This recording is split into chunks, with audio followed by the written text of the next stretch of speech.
Shalom, selamat siang Bapak Ibu yang kasih Tuhan. Kita berjumpa kembali melalui acara Siraman Rohani GIA Pegangsaan. Hari ini saya mengajak Bapak Ibu untuk sharing bersama tentang firman Tuhan. Saya akan mengajak Bapak Ibu untuk membuka Alkitab di dalam Yohanes 17 ayat 14. Saya mengambil satu tema, tidak lagi berlaku duniawi. Aku telah memberikan firman-Mu kepada mereka dan dunia membenci mereka karena mereka bukan dari dunia, sama seperti aku bukan dari dunia. Saya ulangi kembali, Yohanes 17 ayat 14 mengatakan begini, aku telah memberikan firman-Mu kepada mereka dan dunia membenci mereka karena mereka bukan dari dunia, sama seperti aku bukan dari dunia. Bapak Ibu yang kasih Tuhan, Rasul Paulus menegaskan di dalam 2 Korintus pasal 5 ayat 17 mengatakan demikian. Jadi siapa yang ada dalam Kristus, ia adalah ciptaan baru, yang lama sudah berlalu, sesungguhnya yang baru sudah datang. Di sini Rasul Paulus menegaskan bahwa dalam suratnya di jemaat di Korintus bahwa setiap orang yang ada di dalam Kristus adalah ciptaan baru. Setiap orang yang berada di dalam Kristus menjadi ciptaan yang baru. Oleh karena itu, setiap orang yang menjadi milik Kristus dan dia akan menyandang status baru sebagai ciptaan baru, dan tidak heran apabila dunia membenci mereka. Kenapa? Karena dunia tidak mengenal Kristus, dunia tidak mengenal kebenaran di dalam Kristus, makanya dunia membenci setiap orang yang percaya kepada Kristus. Oleh sebab itu Bapak Ibu yang kasih Tuhan, kalau kita tadi membaca di dalam Yohanes 17 ayat 14 yang mengatakan dunia membenci mereka karena mereka bukan dari dunia, sama seperti aku bukan dari dunia. Jadi setiap orang yang percaya kepada Tuhan Yesus yang tinggal di dalam Kristus adalah orang itu memiliki kewargaan baru, yaitu warga kerajaan surga. Oleh sebab itu di dalam Filipi pasal 3 ayat 10 mengatakan, yang kukehendaki ialah mengenal Dia dan kuasa kebangkitannya dan persekutuan dalam penderitaannya, di mana aku menjadi serupa dengan Dia dalam kematiannya. Jadi Bapak Ibu yang kasih Tuhan, setiap orang yang percaya di dalam Kristus, dia bukan hidup lagi sesuai dengan keaturan dunia, sesuai dengan keinginan dunia, tetapi karena kita setiap orang yang percaya kepada Yesus menjadi warga baru, yaitu warga kerajaan surga. Oleh sebab itu kita harus hidup sesuai dengan aturan surga. Oleh sebab itu Bapak Ibu yang kasih Tuhan, karena kita memiliki kewarganegaraan yang baru, yaitu warga kerajaan surga, maka kita pun dituntut untuk memiliki kehidupan yang sesuai dengan aturan surga. Aturan atau hukum yang berlaku di surga adalah firman Tuhan. Hidup sesuai dengan aturan surga adalah yang pertama, berarti hidup menurut pimpinan Roh Kudus, bukan menuruti keinginan daging. Dalam Galatia 5 ayat 16, sekalipun tubuh jasmani kita ini masih hidup di dalam dunia atau alias hidup di dalam dunia fana, tetapi kita harus mempunyai kehidupan yang berbeda dengan dunia. Bukan kita menuruti keinginan daging seperti yang dikatakan di dalam Galatia 5 ayat 16. Mari kita melihat di dalam Galatia 5 ayat 16. Maksudku ialah hiduplah oleh roh, maka kamu tidak akan menuruti keinginan daging. Jadi kalau kita sebagai warga kerajaan surga, berarti hidup kita mau dipimpin oleh Roh Kudus, bukan menuruti keinginan kedagingan kita, bukan menuruti keinginan hawa nafsu kita, tetapi Bapak Ibu yang kasih Tuhan, hidup kita harus sesuai dengan aturan kebenaran firman Tuhan. Hidup yang dipimpin oleh roh, yang sesuai dengan apa yang diinginkan oleh Tuhan. Nah, walaupun kita masih hidup di dalam dunia yang fana, tetapi hidup kita harus berbeda dengan orang-orang yang ada di dunia ini yang hidup semaunya, yang sesuai dengan keinginan dunia, keinginan hawa nafsu. Tetapi kita sebagai warga kerajaan surga, kita adalah milik Kristus yang menjadi ciptaan baru di dalam Kristus, maka kita hidup harus sesuai dengan kebenaran firman Tuhan. Kita mau dipimpin oleh Tuhan, dipimpin oleh roh.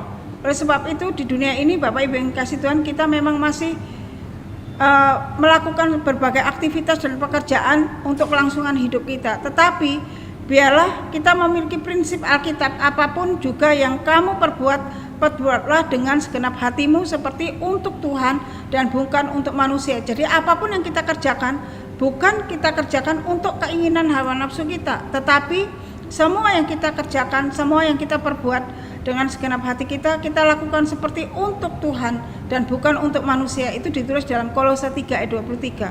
Dan tetap mendahulukan kerajaan Tuhan, kerajaannya dan kebenarannya. Jadi kita tetap mendahulukan tentang Tuhan, tentang kerajaan surga, tentang kebenaran Tuhan.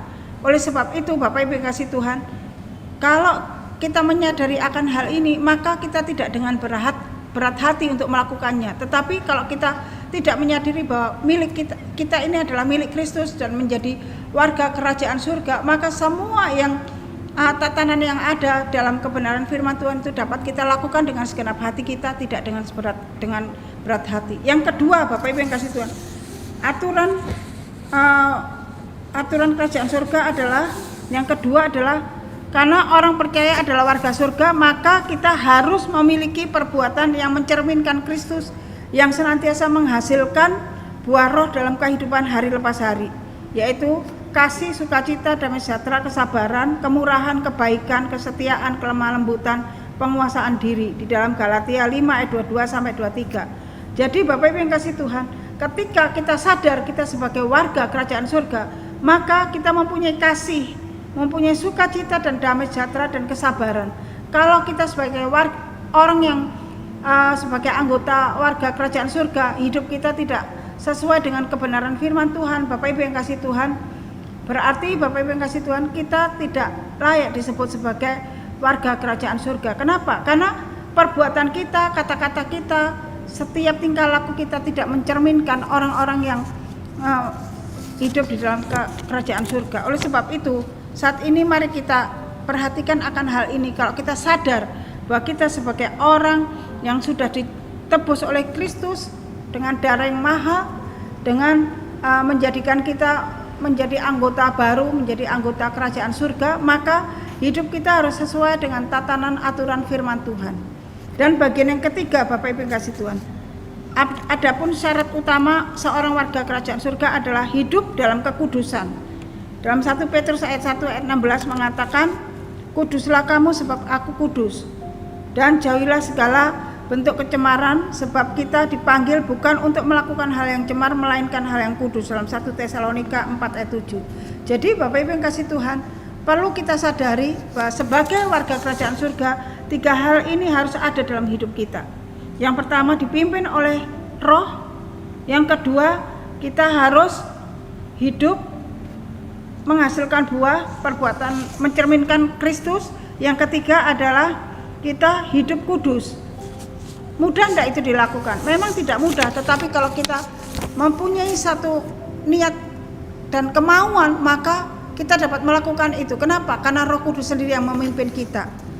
Dan firman Tuhan yang menjelaskan dalam firman Tuhan ini menguatkan kita untuk kita dapat melakukan semuanya itu sesuai dengan pimpinan dan pertolongan Tuhan. Bapak Ibu yang kasih Tuhan, bila renungan ini mengingatkan kepada kita semua, kita adalah orang-orang yang menjadi milik Kristus. Oleh sebab itu kita tidak lagi berlaku duniawi, tidak melakukan mengikuti hawa nafsu kita, setiap tingkah laku kita, setiap perbuatan kita tidak sesuai, tidak selalu menginginkan keinginan duniawi atau keinginan hawa nafsu kita, tetapi biarlah seluruh kehidupan kita selalu mencerminkan Kristus, mencerminkan Bapa kita, sehingga kita dapat menjadi berkat bagi sekitar kita, sehingga kasih Kristus itu nampak dalam hidup kita. Biarlah firman Tuhan ini boleh memberkati kita semua, bahwa kita ini adalah warga kerajaan surga yang sudah ditebus oleh Tuhan menjadi ciptaan baru, yang lama sudah berlalu dan yang baru sudah datang dalam hidup kita. Makanya Rasul Paulus tadi menekankan di dalam 2 Korintus 5 ayat 17 bahwa setiap orang yang ada di dalam Kristus, dia adalah ciptaan baru. Jadi kita ada di dalam Kristus, kita adalah ciptaan baru. Dan yang lama itu sudah berlalu, yang baru itu datang dalam hidup kita. Maka setiap aturan firman Tuhan dapat kita lakukan dalam setiap kehidupan kita dengan pimpinan dan pertolongan Roh Kudus. Biarlah firman Tuhan ini boleh memberkati kita semua.